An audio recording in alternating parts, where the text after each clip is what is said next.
Good morning, dear children. So, we will see today that how air gets dirty.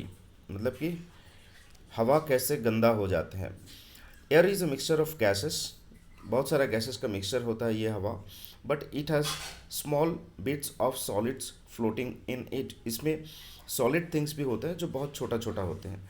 It has dust. इसमें धूला भी होता है, मतलब कि fine bits of soil and other things. ठीक है.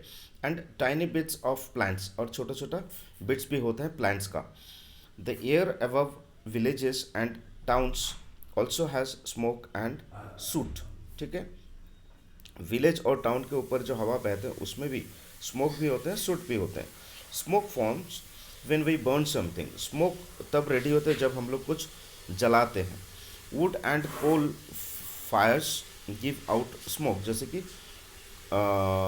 वुड और कोल अगर हम लोग जलाते हैं तो उस टाइम पे धुआं उठते हैं. उस टाइम पे मतलब कि धुआं रेडी होते हैं वहाँ से. Burning garbage and fire crackers gives rise to smoke. Garbage जो हम लोगों का घर पे मान लीजिए कुछ भी फेंका हुआ चीज़ अगर हो तो उसको बोला जाता है गार्बेज. ये गार्बेज और फायर क्रैकर्स, जैसे कि हम लोग दशहरा में या फिर काली पूजा में हम लोग जो फायर क्रैकर्स जलाते हैं तो उसमें से क्या होता है, बहुत सारा स्मोक बाहर आते हैं. फिर व्हीकल्स, कार्स, ठीक है, buses, trucks and so on run by burning petrol and diesel.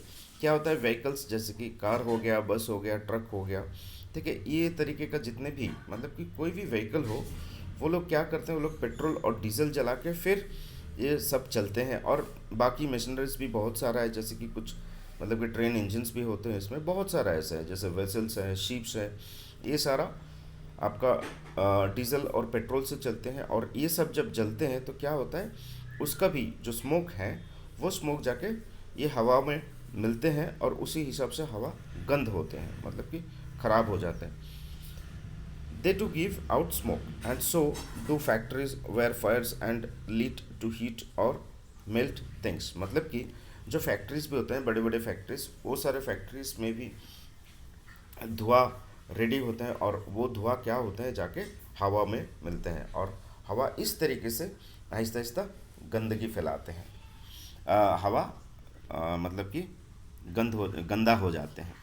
Now soot also form when something burns. Soot भी होते हैं जब कुछ जला जाता है. Soot is tiny unburned pieces from the burning stock. Actually ये क्या होता है, soot is tiny unburned pieces. मतलब कि जब हम लोग कुछ जलाते हैं तो उसमें से कुछ कुछ पार्टिकल्स इतना छोटा होता है जो कि जलता नहीं है, लेकिन ये बर्निंग स्टाफ जो है ये हवा में जाके मिल जाते हैं. Suit mixes with smoke and gives it its colour. Suit क्या होता है, ये स्मोक के अंदर ये मिल जाते हैं और इसका एक कलर भी देते हैं. Other than smoke and soot, factories में give out the dust of many things. ठीक है. ये स्मोक और सूट को छोड़ के भी फैक्ट्रीज से डस्ट भी आते हैं जो कि हवा में मिलते हैं. For example a cement factory gives out the dust of cement.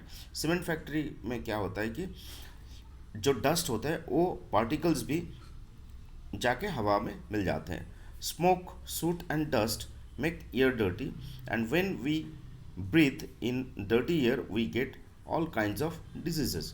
मतलब कि ये smoke, soot and dust make air dirty, ये तीन चीज़ जो है हवा को डर्टी बनाते हैं. और जब हम लोग वही वाला डर्टी एयर को लेते हैं हम लोगों को ब्रीदिंग के लिए, तो हम लोगों को बहुत सारा डिजीज़ का सामना करना पड़ता है और डिजीज़ होता भी है. We can make air traps to trap the solid floating in air. Make a window at the center of small piece of chart paper. Stick pieces of sticky tape over the window.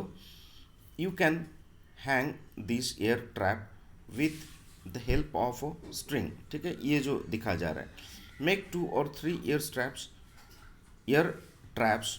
Choose spots inside and outside the classroom to hang them. ठीक है, इसको hang करना पड़ेगा आपको बनाने के बाद. Look at the year